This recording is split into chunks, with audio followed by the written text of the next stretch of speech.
So this is the kitchen at 56 Hakanoa Street where I started everything, but I promise you I didn't make any of it here. People always assumed, I started making ginger beer in the garage here, but actually to sell food to the general public, you've got to make it in a commercial facility. They're just dead against you poisoning people. I think that's quite wise.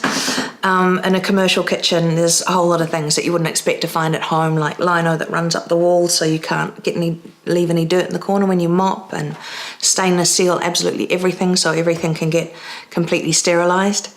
I couldn't afford to build a commercial kitchen, so I started out using a cafe in the AUT campus in Point Chev. Then we went to a restaurant in Titirangi called the Refreshment Room and worked there for 3 years. Then we ended up doing some test runs and ended up in a little boutique manufacturing firm down in Hastings. And, I was getting to the point, it was pretty dangerous. We had these 20-litre pots. I started with one pot for the syrup, and I think I ended up with 24 of those pots.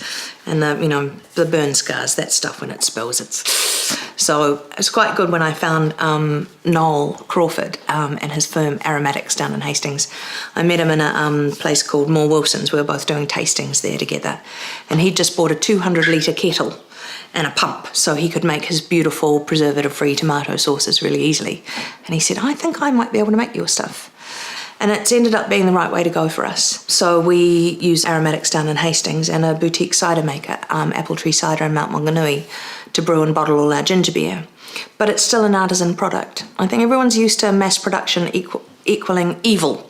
And it's true, mass-produced foods, they're full of preservatives.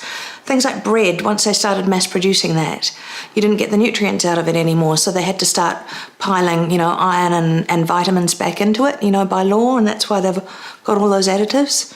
Whereas you just use, good flour and let it raise with a sourdough starter for 24 hours, all the nutrients were there anyway. They just needed time to get out. And we try and use organic as much as we can, but I'll start with just sustainable.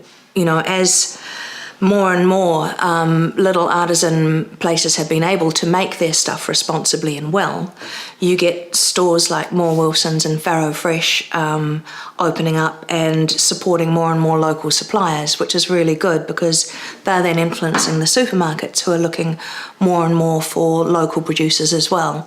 And it's a really good influence to have. It means that you can vote with every dollar that you spend at the supermarket or the farmer's market or the store by buying something that's been sustainably produced, locally produced if possible, to reduce carbon miles. And in the same way, when I started the business, it was really important to do that as well, to make sure that everyone along the supply chain is getting a fair, whack for the work that they're doing. Everyone's got a right to make a living. And this way, it seemed to be the only way that I could really use my powers for good.